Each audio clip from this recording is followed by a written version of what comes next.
Malcolm Brady here, Dublin City University Business School. I'm going to talk to you today about the strategy context, and you see the slide already up on this topic. So it is two words in terms of the strategy context that I want to bring your attention to. Two words beginning with the letter F. First one is fog. You'll see it up there on the top of the screen, and secondly, friction towards the bottom of the screen. Both of these words were coined by von Clausewitz, Karl von Clausewitz, in the early 1800s when he examined and analyzed the impact of the Napoleonic Wars on Prussia and the Prussian army. And he basically talked about fog being linked with the formulation or the crafting of strategy. In other words, you don't really see clearly where you're going into the future. It's not possible to see the future clearly in a military situation. And indeed, that same word could be used for a business or any other strategic situation. The picture there shows it, and you can see very clearly nearby the flowers, the purple flowers there nearby, but you can't tell how far they go. After 10 or 20 meters, you can't tell if they're still there or not. Similarly with the trees, after whatever it is, about 100 meters there, you can't tell are there any more trees because of the fog there, because of the lack of clarity into the distance. In our case, we're generally talking about the distant future. Here we're talking about the distance in terms of geography, but it amounts to the same thing. We can't tell what goes on beyond a certain point. Those trees could go for 100 miles, as in Siberia, or they could go for 100 meters, as say in the Phoenix Park in Dublin, and on a foggy day. We don't know. Four words are being used now to describe this foggy strategic context: volatile, uncertain, complex, and ambiguous. These words come from the military situation. Again, the US military has coined this acronym VUCA to explain the kind of foggy context of the military strategic situation generally. Volatile meaning that things change fairly rapidly. We can't tell necessarily if the situation tomorrow will be much the same as today. It could be very, very different. Uncertain means that we don't know what possible futures there might be. We don't know, is it A or B? It could be C, D, E, or F. We don't know how many different kinds of futures. That's an uncertain situation, as opposed to, say, a risky situation where we know it's either A or B and there's a 50-50 chance of it being A or B. So essentially we could toss a coin and know roughly what the chances of getting one or other situation is. But generally speaking, in the strategic context, it's more than there are multiple possible futures and we don't even know what they are. So we can't assign probabilities to the likelihood of different futures occurring. Complexity, I'll look at in a little bit more detail in a moment. That's where you have a situation with multiple different parts, multiple entities with multiple connections between those entities. So it's a complex system. And ambiguity is where there is some lack of clarity in the signal from the environment. Either the signal is unclear, as in the picture here, we can't tell how far those trees go, or that there are maybe conflicting signals giving you an ambiguous view of the future. One signal may be positive, one signal may be negative, one signal might be indifferent. So therefore we can't really tell which way is it going to be positive, negative, or indifferent future, because the signals are giving us different kinds of information. So it could be to do with signal being unclear itself, or it could be to do with multiple signals giving multiple different views, so it's difficult to form a position. That's an ambiguous situation. Moving to the bottom then, to the second F word, friction, again coined by Karl von Clausewitz. And what he's saying here is basically that you can formulate a plan for the future, but generally speaking, once it hits reality, once it comes up against reality, things will change. Things will happen, errors will occur. There'll be technical difficulties. There could be unforeseen circumstances arising, unexpected consequences. That's one of the outcomes generally of a complex situation, that you get unforeseen or unexpected outcomes. Accidents will happen. So all of these things break up your strategy, prevent it from working as planned, forcing you to adapt. And we'll come to that adaptation word in a moment. So that's the context. Okay, I'm having trouble moving my slides on.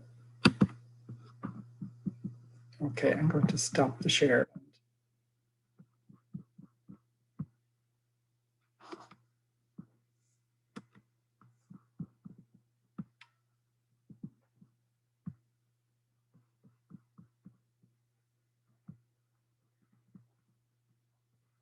Okay, I'm going to come back to my slide again. This is again an example of an unexpected consequence of these various complex systems. We're all dealing with these complex IT systems. So you can see here the slide by the comment by von Clausewitz. I'm going to not use the slideshow. I think it tends to cause difficulty with the Zoom recording. So again, he's commenting here on the difference between strategy and looking at the long term, the long run view of things, and tactics, which is more operational, more to do with the immediate situation, and is contrasting these two things. And I think this quote is well worth reading, worth going through in detail. Forgive the slightly archaic language he did write in, as I say, in early 1800s, and this is a translation also from the original German. Knowing is different from doing. It may sound strange that more strength of will is required to make an important decision in strategy, in other words, the long term, than in tactics, the short run. In the latter, we are hurried on with the moment. A leader feels himself borne along in a strong current against which he durst not contend without the most destructive consequences. He suppresses the rising fears and boldly ventures further. In other words, your back is to the wall to some extent here, and you make a decision and you just do it. And there's not a lot of choice around here. To some extent, that was the case at the beginning of the pandemic, where most countries went into lockdown straight away. Governments and indeed populations didn't see much alternative to this. So in many ways, it was a relatively easy decision to make, although obviously a decision with massive consequences, but a relatively easy decision. And most countries in the world actually made this decision fairly rapidly in March of 2020. However, in strategy, where all goes at a slower rate, there is more room allowed for our own apprehensions than those of others, for objections and remonstrances, consequently also for unseasonable regrets. And as we do not see things in strategy, at least as we do at least half of them in tactics, in other words, there's less clarity, this foggy situation I spoke about earlier, but everything must be conjectured and assumed. The convictions produced are less powerful. The consequence is that most leaders, when they should act, remain stuck fast in bewildering doubts. Hence, in a strategic situation, you have much less clarity. You don't have evidence in the sense that you can't have evidence about the future. You can only have evidence about the past. So you're conjecturing about the future in the sense of what might happen and what should we do. Hence, often people get stuck in bewildering doubt. To some extent, that is happening at the current stage of the pandemic, where countries are not quite sure how to deal with it. It's less clear-cut now. There's more doubts around.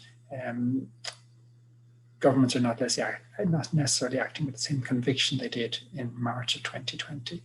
So to some extent, we're dealing with a long-run future, but much less certain, much more ambiguous, and certainly complex now, because other factors beyond public health are coming to bear, beyond the immediate pandemic, are coming to bear. Mental health, economic health, livelihoods as well as lives are being considered. So all of these things make the decision much more difficult.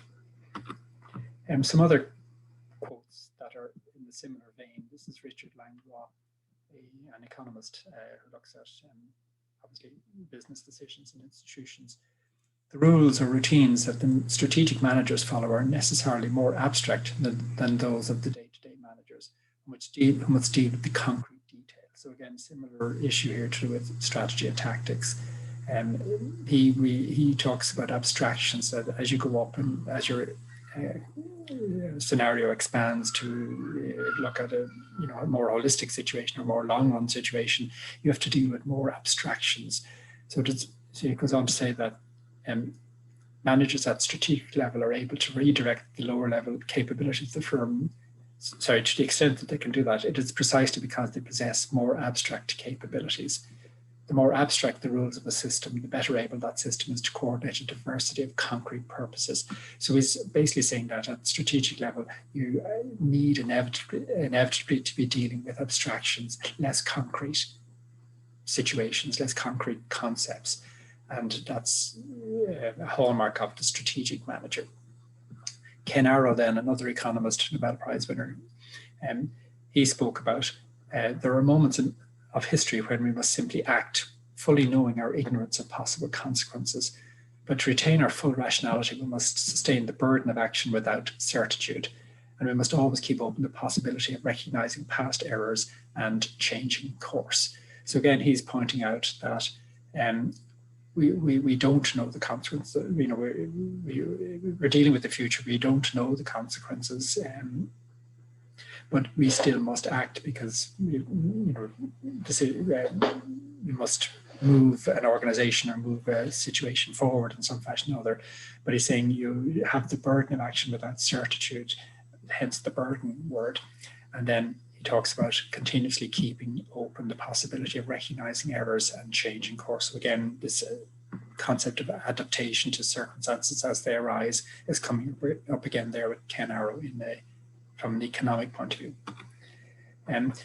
This quote of uncertainty, I'll let you read that yourselves. You can pause the video momentarily and read that yourselves. But essentially, this concept of uncertainty was coined by Frank Knight in 1921 in that particular writing, where he separates out uncertainty from risk and from certainty. And essentially he's saying the world of the manager is one of uncertainty, where you cannot know the future. You cannot know necessarily what options are available into the future. That you know something about the future, but you know little.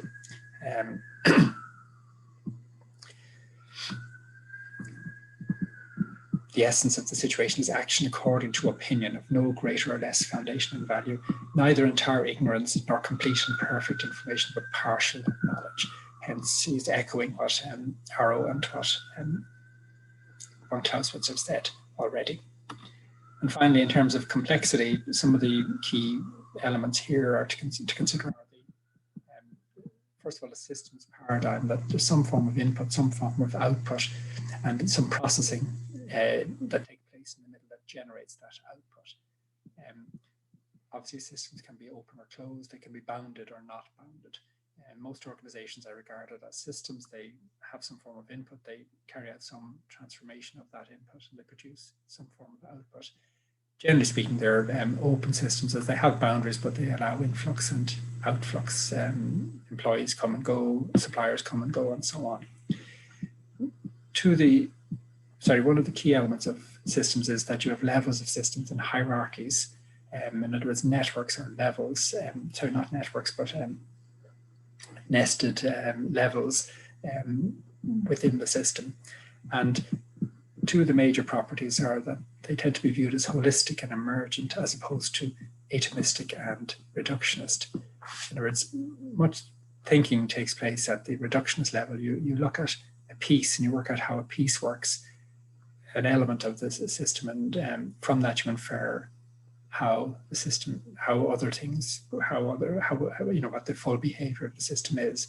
So, for example, reductionist thinking tells us that we look at the basic elements, atoms, for example, or compounds and molecules, and if we work out how they behave, we can work out how the material itself behaves from an understanding at molecular level. Systems thinking tends to say that you need to look at the entirety to work out how something goes. You need to look at its entirety, that without only looking at the elements doesn't give you a full picture. Obviously, looking at an entirety is very difficult to do. So no one's saying that it's easy to do, but they're saying that you need to look at the whole rather than just simply the parts. Indeed, the definition of a system is that it's a complex integrated network of parts. So you have the parts, but you have these interconnections between the parts, and that this exhibits some form of synergistic properties. In other words, the whole in some fashion or other is greater than the sum of the parts. There are elements that you can't recognize from parts alone, but behaviors or characteristics that come from the entirety. So hence, system is heterogeneous, made of many parts. These can be different pieces and they can be interdependent.